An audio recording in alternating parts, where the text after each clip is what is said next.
салом алейкум ҳамватанони азизу гиромӣ. чуноне ки мебинем имрӯз шаҳрвандони ҷумҳурии тоҷикистон дар саросари ҷаҳон эътироз эълон карданд ва аз тамоми шаҳрвандон хоҳиш карданд ки алайҳи ин режим, алайҳи зулму ин ҳама шиканҷаҳо эътироз кунанд ва асоси ин тазоҳурот муроҷиат ба созмонҳои байналмилалӣ ва аввалан ба мардуми шарифи тоҷик аст ки онҳо огоҳ бошанд ва бидонанд. чуноне ки чанд рӯзест шоҳид ҳастем ки ҷавонони ҳамватану азизи мо дар ҷумҳурии тоҷикистон зуҳур карданд ва ҳама талабгори сулҳ ҳастанд. ба мисли мо ҳама сулҳро мехоҳем.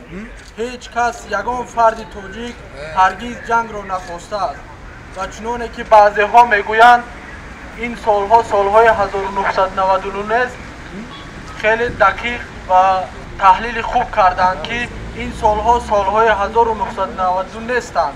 имрӯз мардум огоҳ гаштанд ва мардум ҳеҷ гоҳ роҳ нахоҳанд дод ки дар ватани азизи мо ҷанге рух бидиҳад. дар ватани азизи мо ин ҳама сулҳу оромие ки ҳаст барбод биравад ва кӯшиши тамоми мухолифони сиёсӣ ҳам бо ин ҳама гузаштҳо, ин ҳама сабрҳо, ин ҳама ҷонфидоиҳое ки гузашта шуд танҳо ба хотири сулҳ буд.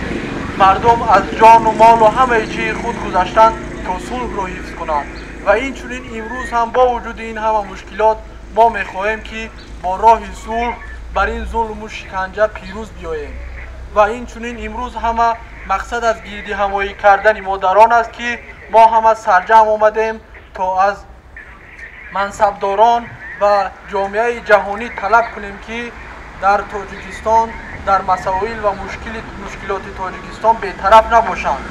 онҳо бидонанд ки мардуми шарифи тоҷик ҷангро намехоҳанд. онҳо бояд ки чораи дигар бо роҳҳои дипломатӣ ва дигар роҳҳо мушкилоти тоҷикистонро ҳаллу фасл бигардонанд. вагарна на танҳо тоҷикистон, тамоми минтақаи осиёи миёнаро як баҳори осиёи миёнаие интизор аст ва ин вақте ки чунин як амалҳо рух медиҳад он гоҳ хушку тар месӯзанд. он ба зарари тамоми миллатҳои ин сарзамину ин минтақа мешавад ва ба ҳамин хотир бояд имрӯз ҷомеаи ҷаҳонӣ бетараф набошад ва аз ин зулму шиканҷа, аз ин ҳама бедодгариҳое ки карда истодаанд ва онҳо мехостанд ки ин ҳама махфӣ бимонад, вале имрӯз худоро шукр ки тамоми расонаҳо, тамоми созмонҳо ҳеҷ кас ба онҳо бовар надорад ва ҳамагон медонанд ки дар тоҷикистон чӣ корҳое рух медиҳад ва мо инчунин мехоҳем ки ҳадди ақал садо барорем то мардуми шарифи тоҷик ва ҷомеаи байналмилал аз дарди дили мардум бохабар бошанд ва бетараф набошанд.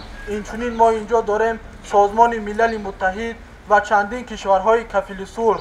имрӯз кафили сулҳи тоҷикон поймол карда шуд ва он сулҳ бо баҳои гарон ба дасти миллати тоҷик афтод. он сулҳ қариб 200 000 шаҳид дода шуд барои он сулҳ. ҷангро оғоз кардан хеле осон аст, вале хотимаи ҷангро хотима додан мушкил аст. вале имрӯз як шахс эмомалӣ раҳмонов бо як гурӯҳе ки гирди худ ҷамъ овардааст, онҳо ҷангро мехоҳанд. онҳо мехоҳанд ки ихтилоф кунанд ва ҳукумат бисозанд. онҳо мехоҳанд ки режимро режими амниятӣ бикунанд ва алҳамдулиллоҳ ки имрӯз тамоми ҷавонон ва ҷомеаи байналмилал огоҳ шуданд ва ба ин нақшаҳое ки онҳо доранд роҳ нахоҳанд дод ва мо бо роҳи мусолиҳатомез бар сари ин ҳама зулму шиканҷа пирӯз хоҳем шуд ва танҳо аз мардуми шарифи тоҷик даъват дорам ки бетараф набошанд, ҳадди ақал аз зулм ҷонибдорӣ накунанд. салому алайкум ва раҳматуллоҳ.